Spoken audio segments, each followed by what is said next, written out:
20 years after we introduced to the world the first programmable shading GPU, we introduced RTX at SIGGRAPH 2018 and reinvented computer graphics. You didn't know it at the time, but we did, that it was a bet the company moment. The vision of RTX was to bring forward real-time ray tracing, something that was, of course, used in film rendering offline. It required that we reinvent the GPU, added ray tracing accelerators, reinvented the software of rendering, reinvented all the algorithms that we made for rasterization and programmable shading. And that wasn't even enough. We had to bring together computer graphics and artificial intelligence for the very first time to make it possible. In 2018, 5 years ago, this was the showcase demo. The first RTX GPU was called Turing. As you can imagine, we did it on purpose. It was appropriately named to unify computer graphics and artificial intelligence for the very first time. This demo was called Star Wars Reflection. It was created by the researchers at L&M, X Labs, Epic, and NVIDIA. It had 2.5 million polygons or so, 2 rays per pixel, a couple of bounces per ray. We did ambient occlusion, area lights, specular reflections. It was a hybrid rasterization and ray trace demo. We rendered it at 720p, 30 frames a second, and we used DLSS super resolution to scale it to 4K. The demonstration was, frankly, at the time, incredibly beautiful. That was 5 years ago. Now, 5 years later, Racer RTX,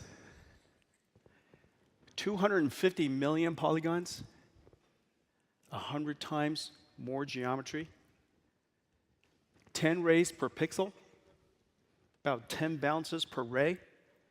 We're using a unified lighting system for every effect for the very first time. This entire scene is completely path traced, no rasterization. We're rendering it at 1080p, 30 hertz, and using DLSS, using artificial intelligence, infer something like 7 out of 8 pixels, computing only 1 out of 8, and as a result, we're able to render this at 4K, scale it up to 4K 30 hertz. Hit it.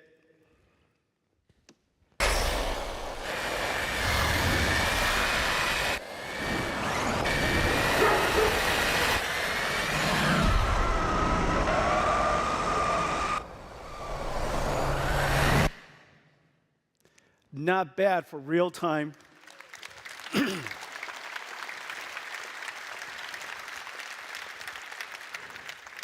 I think it's safe to say that it was worth it to bet the company. We realized that rasterization was reaching its limits, and unless we took such a giant risk again and introduced a brand new way of doing computer graphics, combining CG and AI for the very first time, what you just saw would not be possible. Modern computer graphics has been reinvented. The bet has paid off.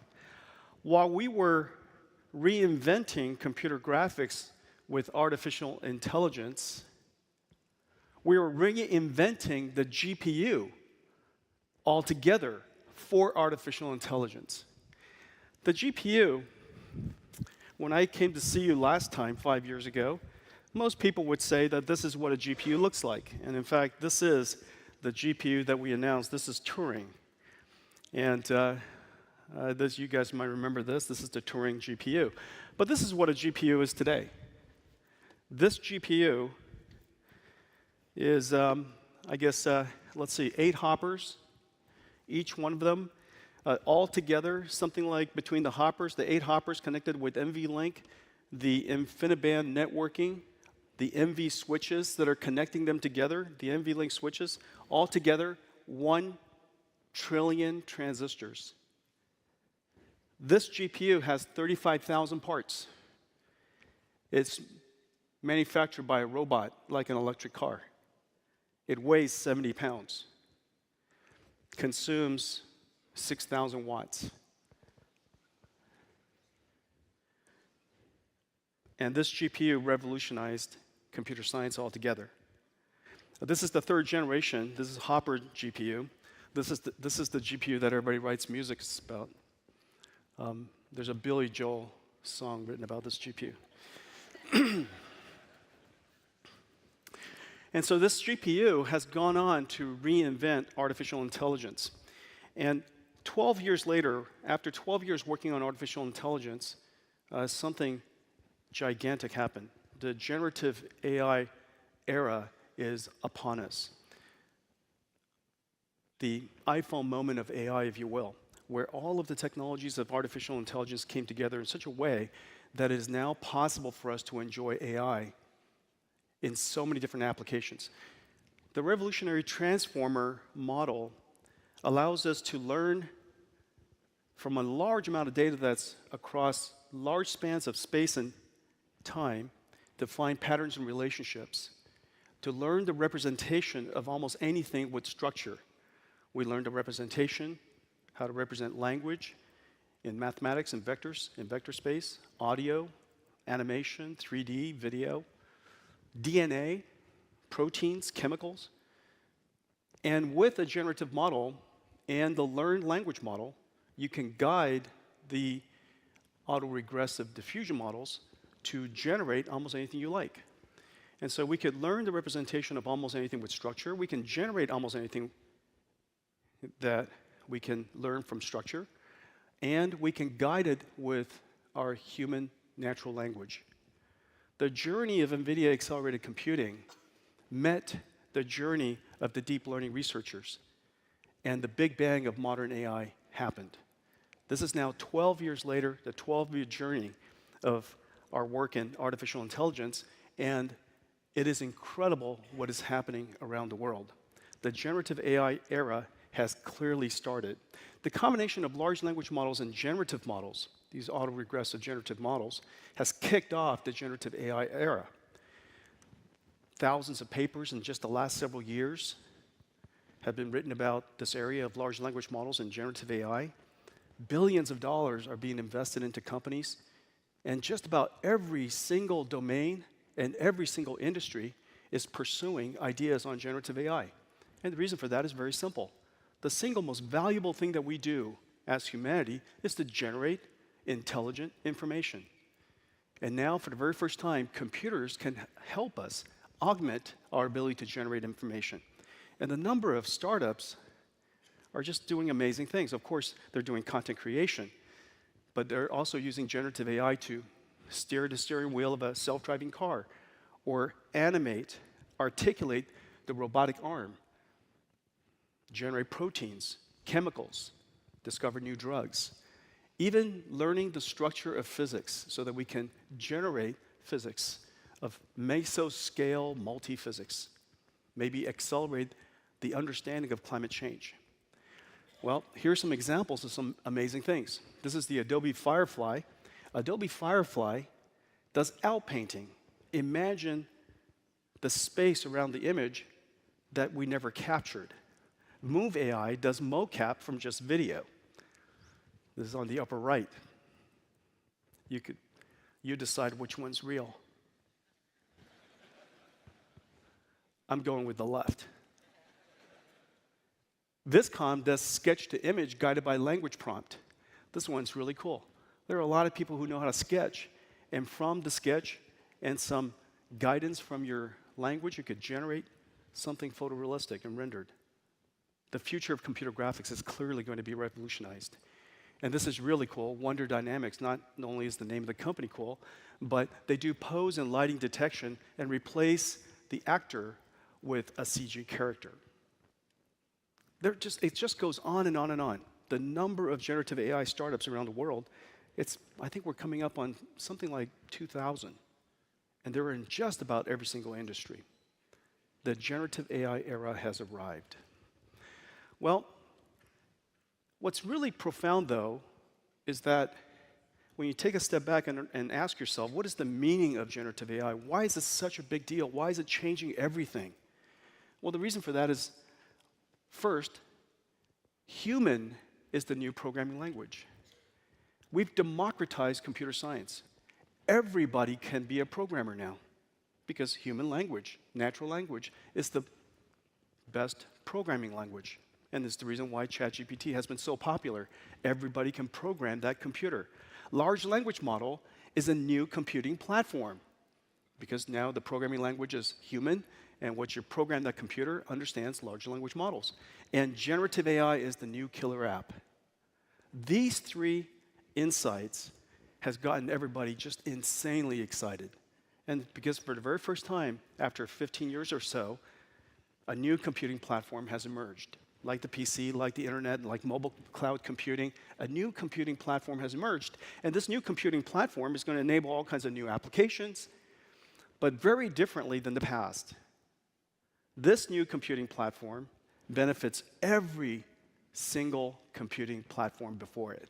Notice, one of my favorite, the thing I'm looking forward to most is generative AI for Office. There are so many different things that I do in Office today.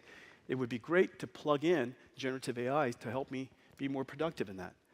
Generative AI is going to be plugged into just about every digital content creation tool, every single CAE tool, every single CAD tool. For the very first time, this new computing platform not only enables new applications in this new era, but helps every application in the old era. This is the reason why the industry is moving so fast. Well, one of the important things that's going to happen is this application space, this new way of doing computing, is so profoundly different that the computer will be reinvented. The computer itself will, of course, process information in a very different way. And we need a new processor. The computers in the world, computing is done in so many different places. And sometimes they're used for training, sometimes they're used for inference, sometimes they're in the cloud, sometimes it's for scale up, sometimes it's for scale out, sometimes it's for enterprise, sometimes it's underneath your desk in your workstation. There are so many different ways that computing needs to be refactored. And NVIDIA's accelerated computing will support every single one of those. But one particular area is extremely important, which is the basic scale out of the cloud. The basic scale out of the cloud historically was based on off-the-shelf CPUs, x86 CPUs. While general purpose computing is a horrible way of doing generative AI, and you could see that in just a second. And so we created a brand new processor for the era of generative AI. And this is it. This is the Grace Hopper. We announced Grace Hopper, in fact, just only recently, several months ago. And today we're announcing that we're going to give it a boost. We're going to give this processor a boost with the world's fastest memory called HBM3E. The world's fastest memory now connected to Grace Hopper. We're calling it GH200. The chips are in production. We'll sample it at the end of the year or so and be in production by the end of second quarter. This processor is designed for scale out of the world's data centers. It has 72 cores.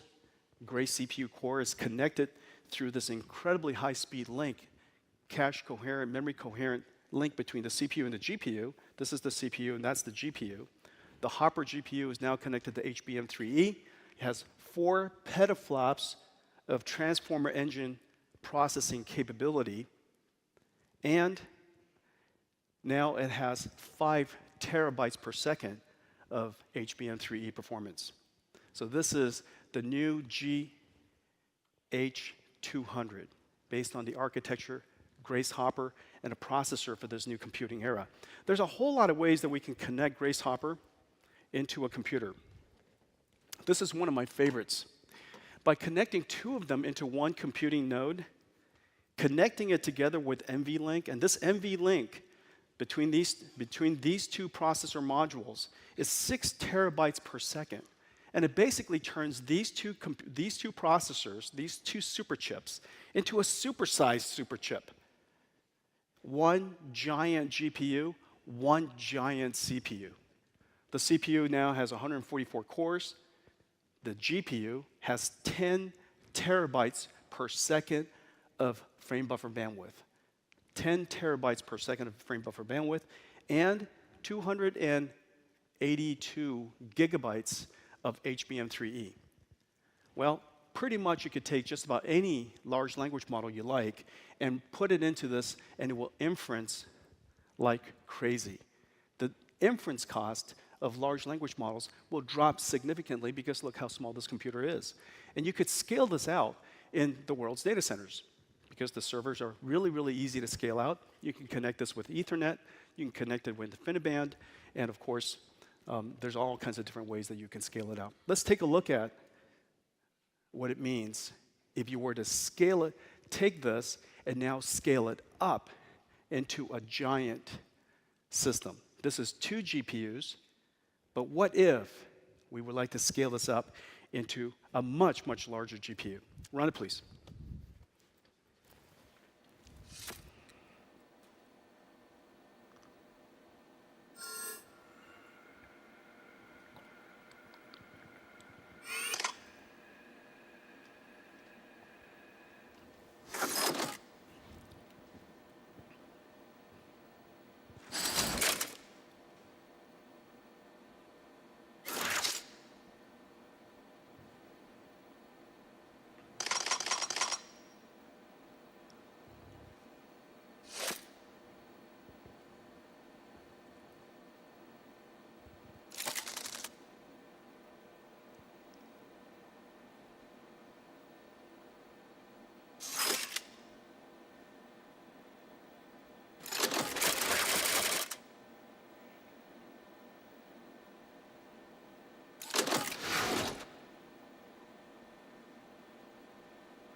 All right. This is actual size, by the way. This is actual size, and it probably even runs Crysis. The world's largest single GPU. 1 exaflops, 4 petaflops per Grace Hopper, 256 connected by NVLink into one giant system. And so this is a modern GPU. So next time when you order a GPU on Amazon, don't be surprised if this shows up. Okay, so that's how you take Grace Hopper and scale it up into, of course, a giant system. Future frontier models will be built this way. The frontier models of the past, like GPT-3 and GPT-4 and Llama, are the mainstream models of today. Only after a couple of years, these frontier models, which were just gigantic to train on systems like this in the future, becomes mainstream. And once they become mainstream, they could be scaled out into all kinds of different applications. And how would we scale these out? And so let me show you this. This is how you would do it. And so now you would have a single Grace Hopper in each one of these nodes.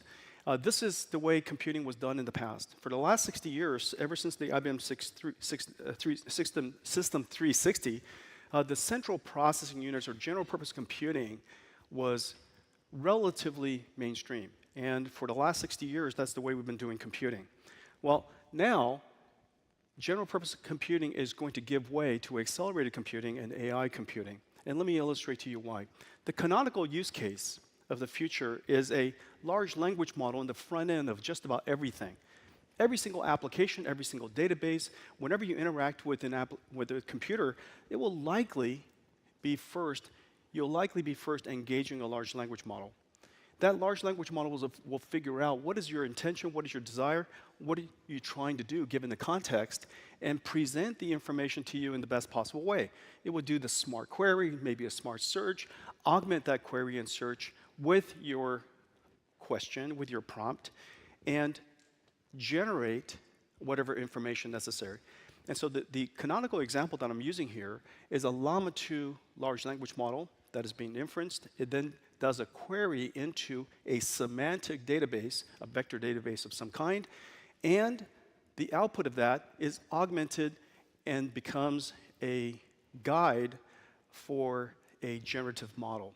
And here, the generative model I'm using is Stable Diffusion XL. And so these three models, Llama 2, vector database, and Stable Diffusion SDXL, are relatively well understood as state-of-the-art and the type of models that you could imagine running just about everywhere. Well, if you were to have an ISO budget way of processing that workload, it would take, let me just choose a number, $100 million, and $100 million would be a reasonably small data center these days. $100 million would buy you about 8,800 x86 GPUs. It would take about 5 megawatts to operate that, and I normalize the performance into 1x. Using the exact same budget with accelerated computing Grace Hopper, it would consume only 3 megawatts, but your throughput goes up by an order of magnitude. Basically, the energy efficiency, the cost efficiency of accelerated computing for generative AI applications is about 20x. 20x in Moore's law and just the current way of scaling CPUs, that would be a very, very long time. And so this is a giant step up in efficiency and throughput. So this is ISO budget. Let's take a look at this now again, and let's go through ISO workload. Suppose your intention was to provide a service, and that service has so many number of users, and so your workload is fairly well understood, plus or minus. And so with ISO workload, this 1x, $100 million using general purpose computing and using accelerated computing, Grace Hopper, it would only cost $8 million. $8 million and only 260, not megawatts, yeah, 0.26, 260 kilowatts, so 20 times less power and 12 times less cost. This is the reason why accelerated computing is going to be the path forward.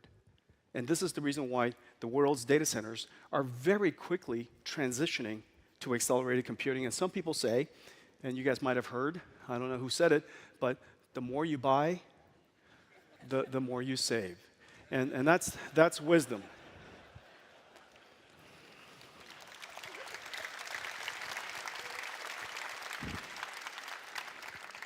If I could just ask you to remember one thing from my talk today, that would really be it.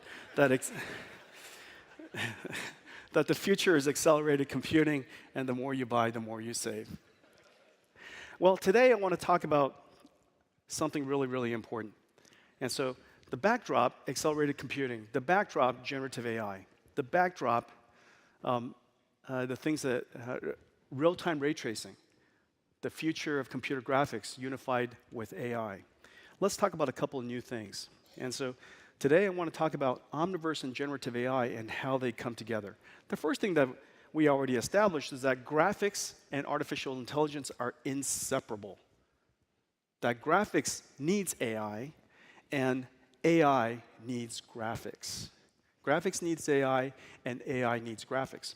And so the first thing that you could imagine doing for the future of artificial intelligence is to teach it common sense. All of us understand the consequences of the physical actions we take. All of us understand that gravity has effect. And all of us understand that even though you don't see something, that object might still be there, probably is still there, physical object presence. And so that common sense is known to humans ever since you're babies. And yet, for most artificial intelligence agents that learned on large language models, it's unlikely it has that common sense. That object permanence, the effects of gravity, the consequence of your actions, you have to learn it in a physically grounded way. And so the thing that we could do is we could create a virtual world that is physics simulated, that allows an artificial intelligence to learn how to perceive the environment, using a vision transformer maybe, and to use reinforcement learning to understand the impacts, the consequences of its physical actions, and learn how to animate and learn how to articulate to achieve a particular goal. And so one mission of a connected artificial intelligence system and a virtual world system that we call Omniverse is so that the future of AI could be physically grounded. The number of applications is really quite exciting because, as we know, the largest industries in the world are heavy industry, and those heavy industries are physics-based, physically based. And so, first application is so that AI can learn in a virtual world. The second application, the second reason why AI and computer graphics are inseparable is that AI will help also to create these virtual worlds. Let me give you a couple of examples. This is an AI that is a large language model, as I mentioned, that will be connected to almost every single application. However, the future user interface of almost every application is a large language model. And so it's sensible to imagine that this large language model could also be the query front end to a 3D database. And so here, I find a Denza N7 SUV. Now, once you find this SUV, you might ask an AI agent to help you to turn this car, to embed this car, to integrate this car into a virtual environment. And instead of designing that virtual environment, you ask the AI to help you. Give me a road in the desert at sunset. Now, inside Omniverse, we can then unify, aggregate, composite this information together, and now the car is integrated, rendered into, positioned into a virtual world. And so here's an AI that helps you maybe create and find some manage your data assets. You also have an AI that helps you generate a virtual world around it, and Omniverse allows you to integrate all this information. Well, let's take a look at what WPP, the world's largest ad agency, and BYD, the world's largest electric vehicle maker, how they're using Omniverse and generative AI in their work. Play it, please. WPP is building the next generation of car configurators for automotive giant BYD's Denza luxury brand, powered by Omniverse Cloud and generative AI. OpenUSD and Omniverse Cloud allows Denza to connect high-fidelity data from industry-leading CAD tools to create a physically accurate, real-time digital twin of its N7. WPP artists can work seamlessly on this model in the same Omniverse Cloud environment with their preferred tools from Autodesk, Adobe, and SideFX to deliver the next era of automotive digitalization and immersive experiences. Today's configurators require hundreds of thousands of images to be pre-rendered to represent all possible options and variants. OpenUSD makes it possible for WPP to create a super digital twin of the car that includes all possible variants in one single asset, deployed as a fully interactive 3D configurator on Omniverse Cloud GDN, a network that can stream high-fidelity, real-time 3D experiences to devices in over 100 regions, or used to generate thousands of individual pieces of content that comprise a global marketing campaign. The USD model is placed in a 3D environment that can either be scanned from the real world using LiDAR and virtual production, or created in seconds with generative AI tools from organizations such as Adobe and Shutterstock.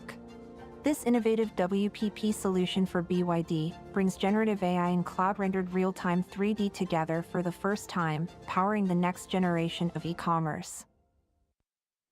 God, I love that.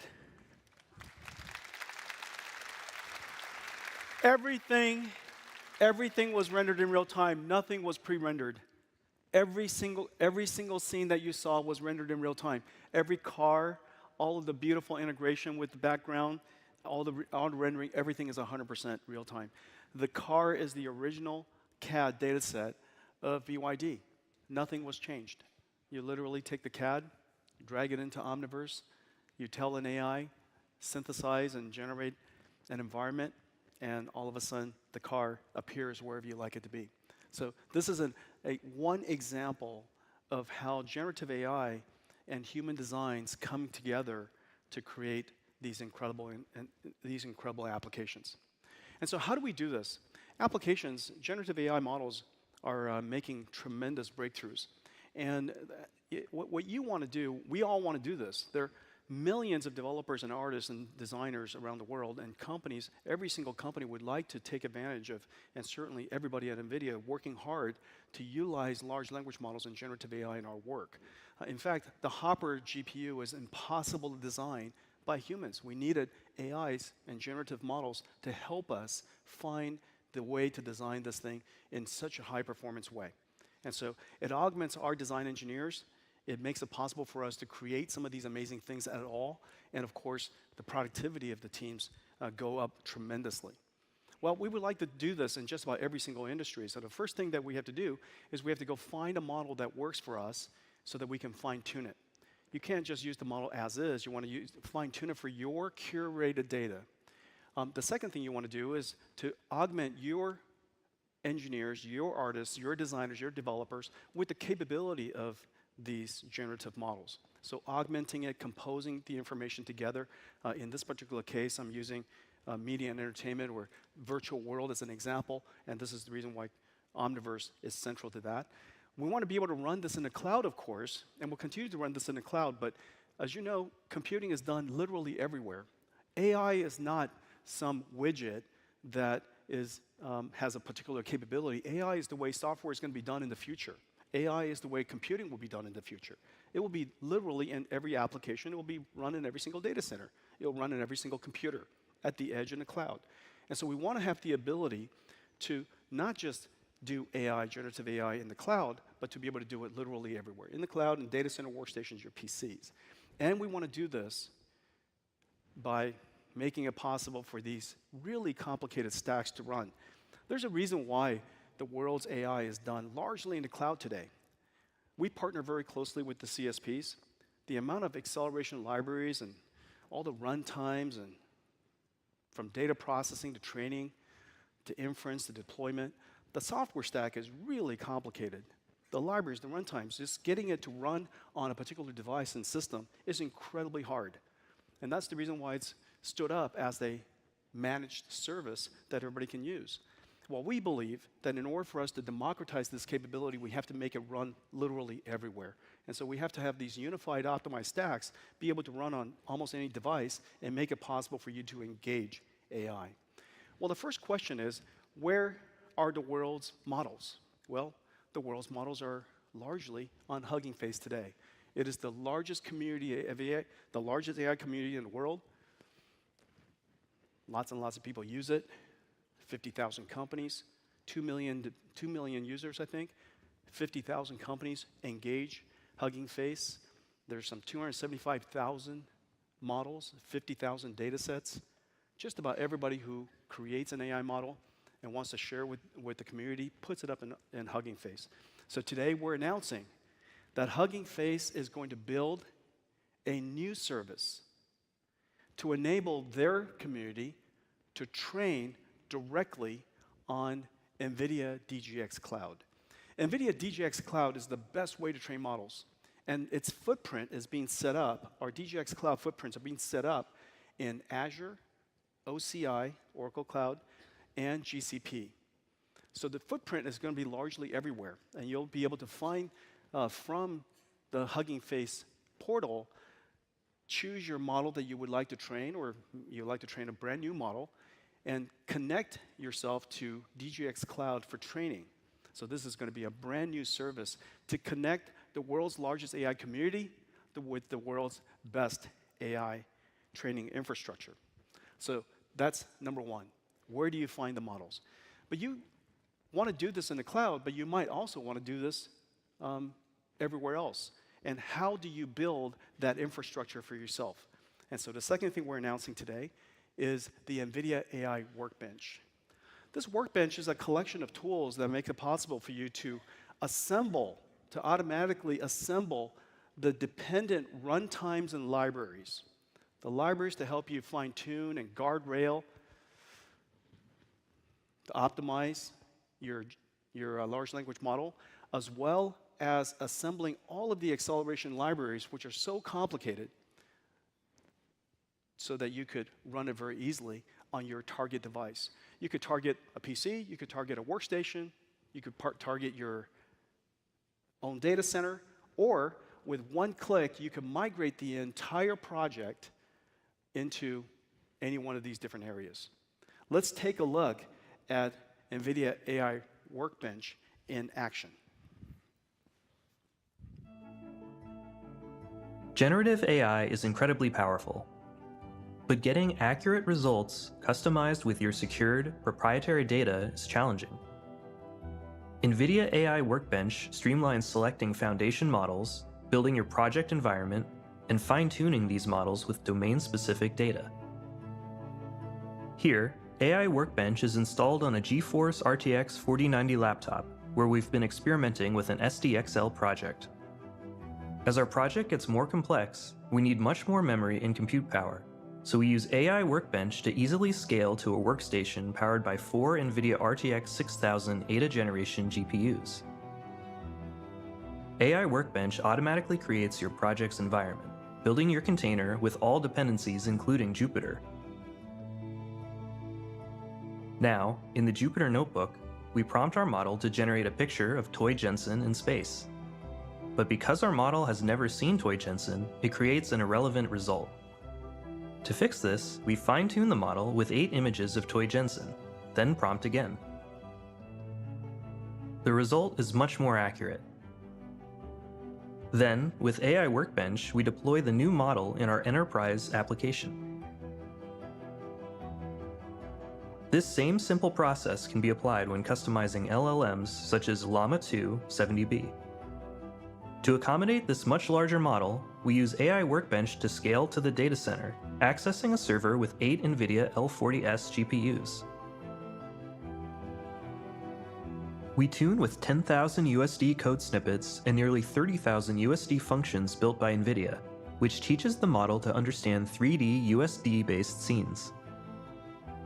We call our new model ChatUSD. ChatUSD is a USD developer's co-pilot, helping answer questions and generate USD Python code.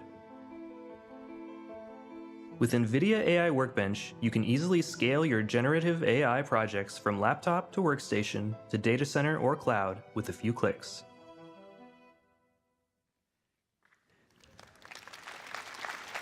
Everybody can do this. You just have to come to our website, download NVIDIA AI Workbench. Anybody could do this. Now, it turned out my parents gave me a Swedish name, as you know. It's Jensen. And I'm pretty sure that when they looked up Toy Jensen, that's why it turned out that way. And it took a few more examples to turn him into Toy Jensen. Okay, so everybody can do this. Come to the website, early access, download AI Workbench. For the creator of the project, it helps you set up the libraries and the runtimes that you need. You can fine-tune the model. If you want to migrate this project so that all of your colleagues could use it and fine-tune other models, you could just tell it where you want to migrate it to, and one click, it'll migrate the entire dependency of the project, all the runtimes, all the libraries, all the complexities, and it runs on workstations, it runs in the data center, it runs in the cloud. One single body of code, one single project allows you to run literally everywhere. And so everybody can be a generative AI practitioner. Well, what makes it possible to do all this is this other piece of code called NVIDIA AI Enterprise. This is essentially the operating system of modern data science and modern AI.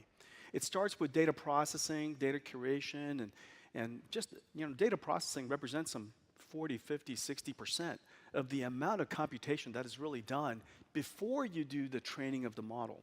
So data processing, then training, then inference and deployment, all of those libraries, there are 4,500 different packages that are inside the NVIDIA AI Enterprise with 10,000 dependencies. This represents literally the NVIDIA 30-year body of work, starting with CUDA, all the CUDA acceleration libraries, and everything else is accelerated for the GPUs that are this couple of 100 million GPUs that are all over the world, all CUDA compatible. Make all of them run. It has the ability to support multi-GPU in a multi-node environment, and every single version of our GPU, 100% compatible with everything.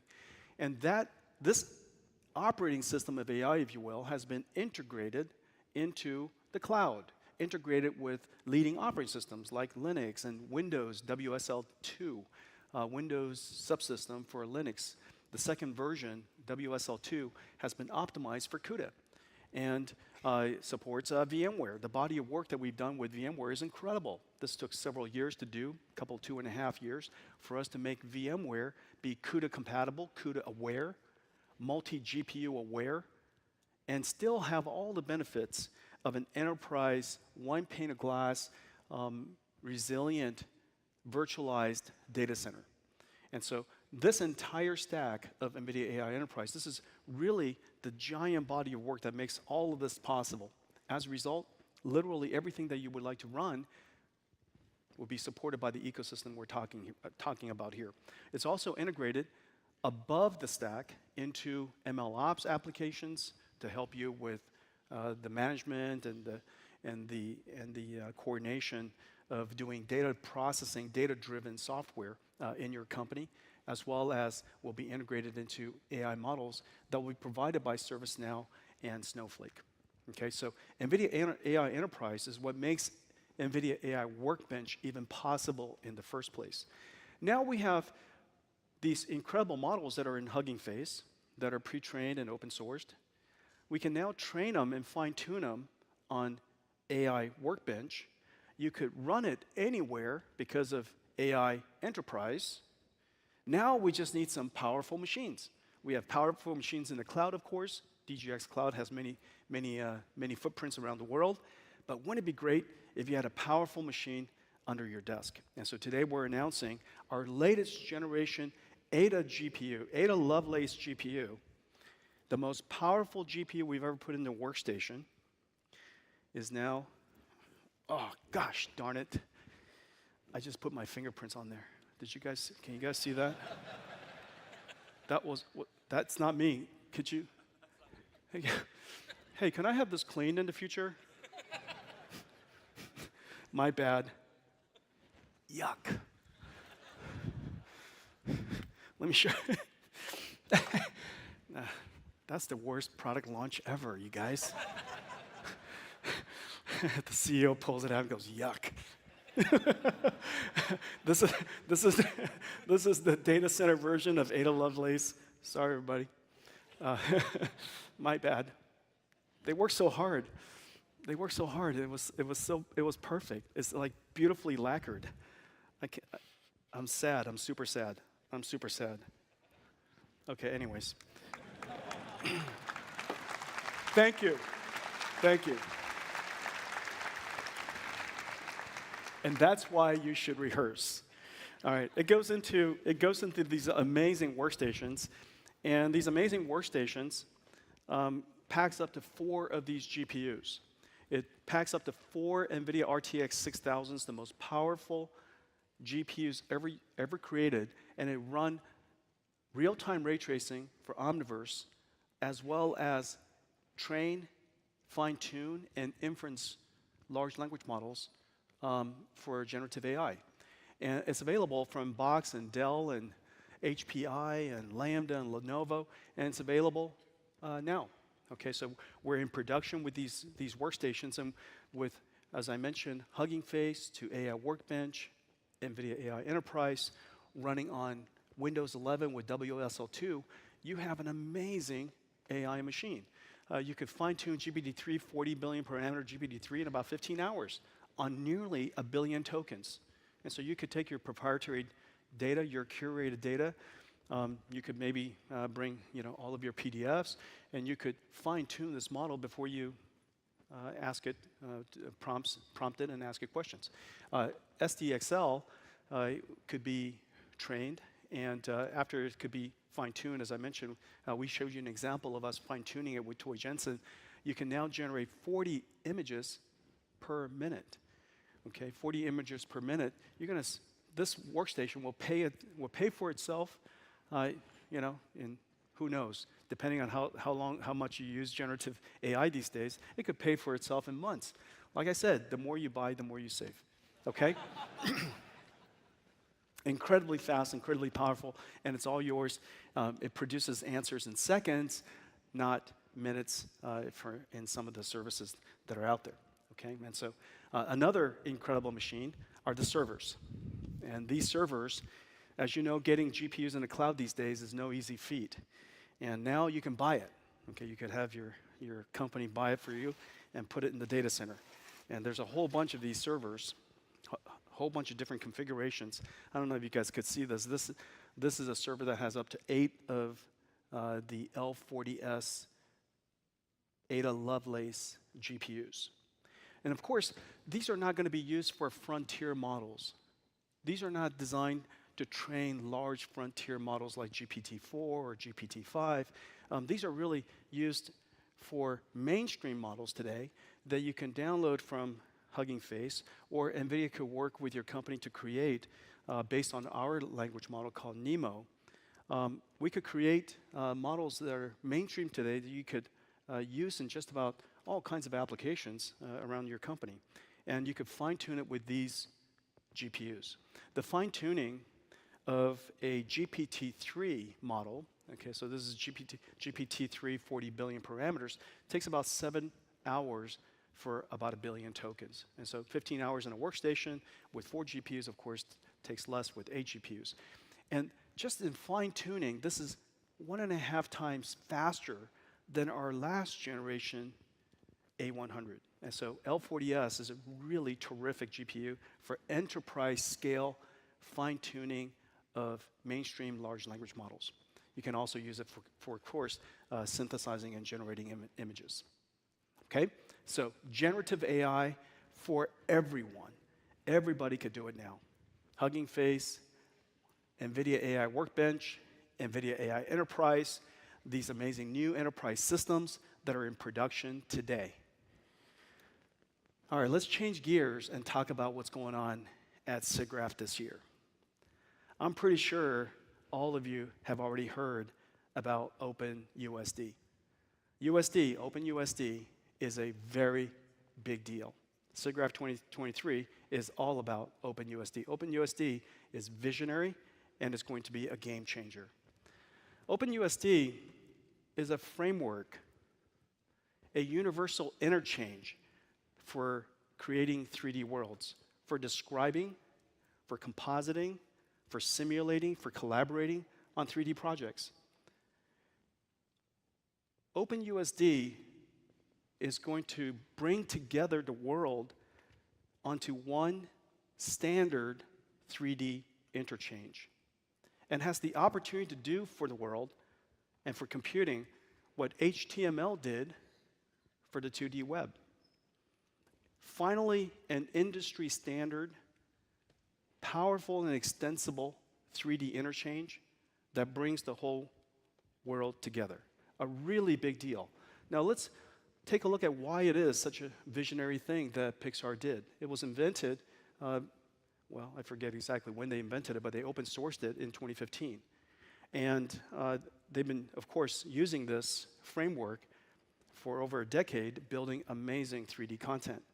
Well, the 3D pipeline is incredibly complicated. The 3D workflow is specialized and complicated. You got designers and artists and engineers. They all specialize in some part of the 3D workflow. It could be modeling and texturing, materials, physics simulation, animation, set design, scene composition. There are so many parts and so many different tools. And because the tools are created by different companies and largely incompatible, import and exporting data conversion is just part of the workflow. And because they're incompatible and because there's all this import and exporting, fundamentally, the workflow has to be serialized. It's impossible to parallelize that. And the converting, of course, all of this data is cumbersome and is error-prone. And so this workflow is fundamentally complex. You could argue that it was just designed to be complex. And this is one of the reasons why creating these incredible 3D animation movies are so expensive and take so much time. Well, one of the visions, the first vision, of course, of OpenUSD is to put the data at the center. Could you imagine if every single tool was natively compatible with USD? Then as a result, data gravitates to the center. Everybody can work in parallel. The interchange and conversion goes away. And instead of a serialized model, you have a parallelized spoken hub model. And so this way of doing work, of course, is incredibly appealing, and it's one of the reasons why the vision of OpenUSD has taken off. Well, there's some 50 tools available now. The industry loves the vision. OpenUSD already has a rich ecosystem. Some 50 tools are now compatible with OpenUSD natively. 170 contributors in the USD forum from about 100 companies. So you got a lot of people really interested in this, and the momentum is growing. It's being adopted in film, architecture, engineering, and construction, manufacturing, and so many different fields of robotics. We're engaged with companies in so many different parts of the industry, all excited about USD because everybody's workflow, like creating movies, is complicated. This is no different than a company who's in manufacturing, a company who's trying to build a new building. So many different specialists, so many different contractors, so many different parties coming together to build something complex. For the very first time, we have a standard interchange that can bring everybody together. So super, super exciting. Well, 5 years ago, we started working with Pixar, and we adopted USD as the foundation of Omniverse. Our vision was to create these virtual worlds that make it possible for us to bring world design into the applications that I mentioned. Industrial digitalization at the core of many things that we want to do, not just for, of course, creating amazing movies and broadcast and video games, but also to take 3D worlds, physically based, real time, into the world's industries. We felt that we could make a real impact. And so we selected USD. It was a brilliant move. The team made just a visionary move to partner with Pixar to select USD as the foundation of Omniverse. This is probably the world's first major platform, incredible database and engine system that was built completely from the ground up for USD. Every single line of code was designed with USD in mind. The platform for USD for describing, simulating, all the things that we just mentioned. And so Omniverse was designed to connect. It's not a tool in itself, it's a connector of tools. It's not intended to be a final production tool. It's intended to be a connector that make it possible for everybody to collaborate, interchange, share, live work. Okay, so Omniverse is a connector. Well, let's take a look at how the vision of OpenUSD came together. And this is just a fantastic illustration. Starting from the left here, I think this is Adobe Stager, Houdini. This is a modeling system, Maya, or animation system, modeling system. This is Omniverse, Blender, RenderMan, Pixar's RenderMan, and Unreal Engine from Epic, a game engine. Literally all OpenUSD. One data set ingested into everybody's tools, and it looks basically the same. Everybody's rendering system is a little different, and so the quality of the rendering is a little different from tool to tool, but one data set available and usable by every tool. This is the vision of OpenUSD. So incredibly powerful. Well, we've been investing in USD now for over 5 years. This SIGGRAPH is the 5, if you will. We've been working on USD now for about 5 years, the SIGGRAPH. And we've been working on extending USD to real-time and physics-based systems for industrial applications. We brought RTX to it. We extended USD with a schema for physics, real-time physics and offline physics. We added CAD to USD, connect USD to a whole new industry. We made it possible to understand geospatial data, to recognize and understand, comprehend, consider the curvature of the Earth. We integrated it with an AI runtime, as well as a framework to build generative AI. For example, the deep search that we showed you, ChatGPT or ChatUSD that I'll show you in just a second. We extended USD for assets that are physics accurate, physics aware. So we call it sim ready. It's particularly interesting, particularly important for robotics applications, so that the joints move accordingly and such. And we took USD and made it hyperscale so that we can expand it and grow it, make it support data sets of enormous scale, and put it in the cloud, connected it with OpenXR and RealityKit so that we can stream from the cloud to spatial computing devices. Well, for the last 5 years, we've been working on, Omniverse has been building and working, collaborating with the industry on USD. Let's take a look at this. Everything you're about to see is a simulation. Everything is real time. And so take a look at this. This is the latest of Omniverse.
Doesn't that just make you happy?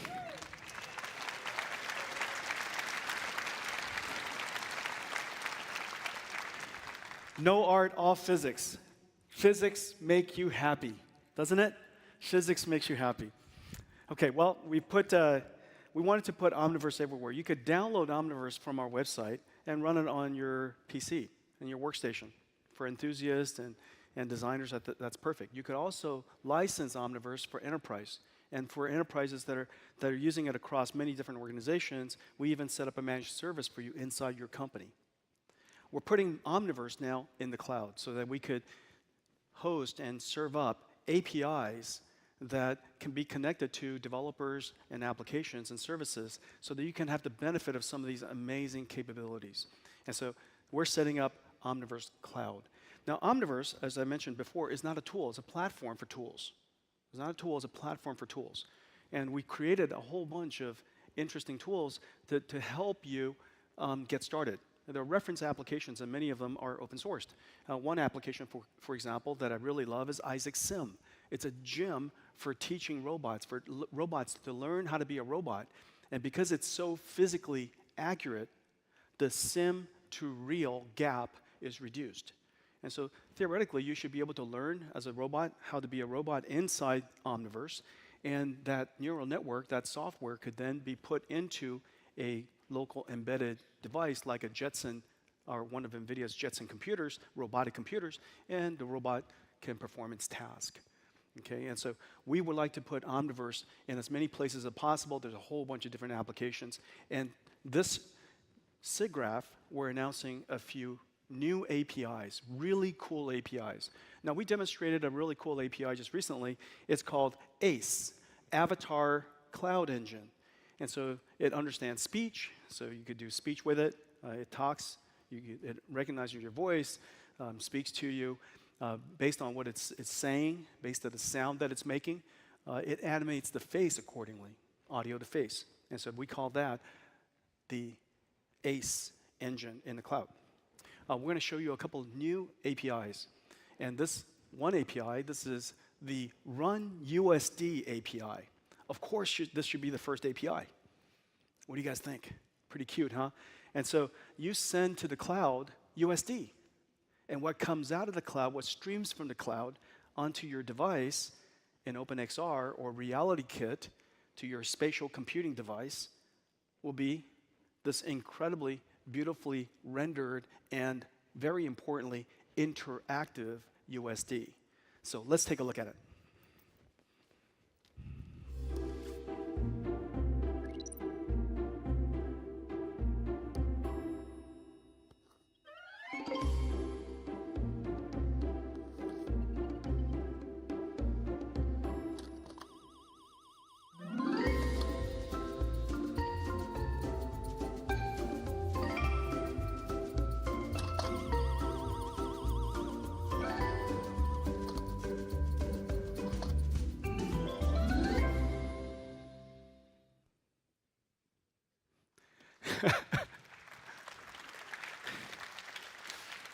So for USD programmers, USD developers, you will have hours of joy, just hours and hours of joy. And you can just create your USD content, USD asset, load it up on NVIDIA's Omniverse Cloud, and enjoy the device, enjoy the asset on your device.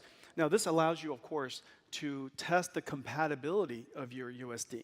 And so we now have a universal compatibility tester up in the cloud. And so whenever you have USD content, big or small, you could load it up on Omniverse Cloud. And independent of which version of USD that you're using, we'll test it for compatibility. Okay? And so this is going to be free for developers. There's another API that we're creating. And we showed you earlier how we used AI Workbench to train this model, to fine-tune this model.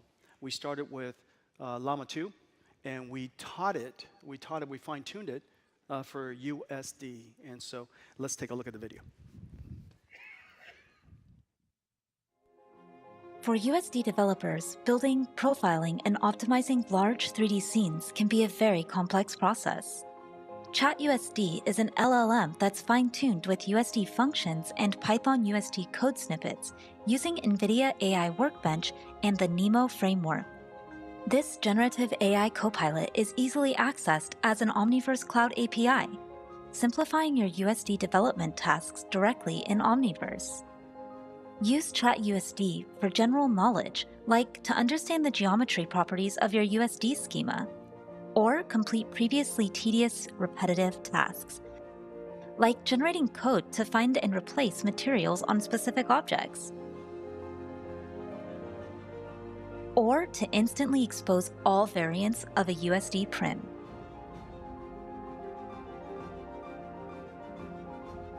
ChatUSD can also help you build complex scenes, such as scaling a scene and organizing it in a certain way in your USD stage.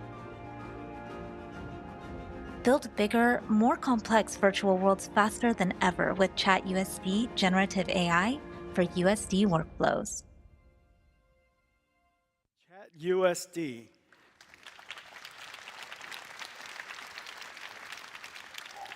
ChatUSD. Now everybody can speak USD. And ChatUSD could be a USD teacher, it could be a USD co-pilot, and help you create your virtual world. Okay? Enhance your productivity incredibly. And this is going to be also available on the Omniverse cloud. Well, I showed you some examples. Probably the largest opportunity for the world of IT, for software, and for artificial intelligence is to help revolutionize the world's heavy industries. There's just enormous amounts of waste, as we all know. $50 trillion worth of industry. Over the next several years before the end of the decade, there will be trillions of dollars of new EV factories, battery factories, and new chip fabs that are going to be built all over the world. Not to mention the enormous number of factories that are already in operation. Some 10 million factories are in operations today. This industry would love to be digital. They would love the benefits of all of our industries. But unfortunately, their industry has to be physically coherent. It's physically based. They build things, they build and operate physical things. But they would love to do it digitally, just like us. And so how can we help them do that? Well, this is where Omniverse and artificial and generative AI comes together for us to be able to help the heavy industries of the world digitalize their workflow. Just as modeling and texturing and lighting and animation and set design and so on and so forth are all done by different groups in a very complicated pipeline, this is very much the case of the world's heavy industries.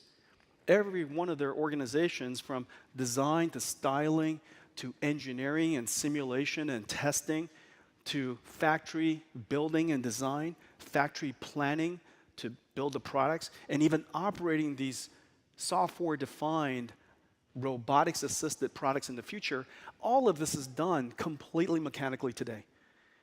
That entire flow could be digitalized, and it could be integrated for the very first time using OpenUSD. This is the incredible vision of OpenUSD, why we're so excited about it. If we could only augment it with real-time capability and physics simulation capability and make it so that every single tool is connected to Omniverse, we can digitalize the world's industries. Well, their excitement is enormous because they all would love to have the productivity, would love to reduce the energy consumed, would love to reduce the waste, would love to reduce the mistakes in digital long before they have to build it in physical. And so this is Mercedes. They're using Omniverse to digitalize their manufacturing lines. This is Mercedes using Omniverse to simulate autonomous vehicles.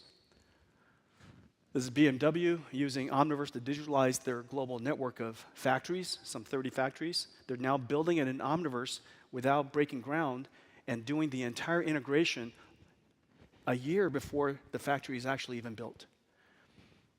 Using Omniverse to simulate new electric vehicle production lines. Remember, the placement of the factory, the planning of the factory, and the programming of all the robotic systems are just incredibly complicated. In the future, entire factories will be software-defined.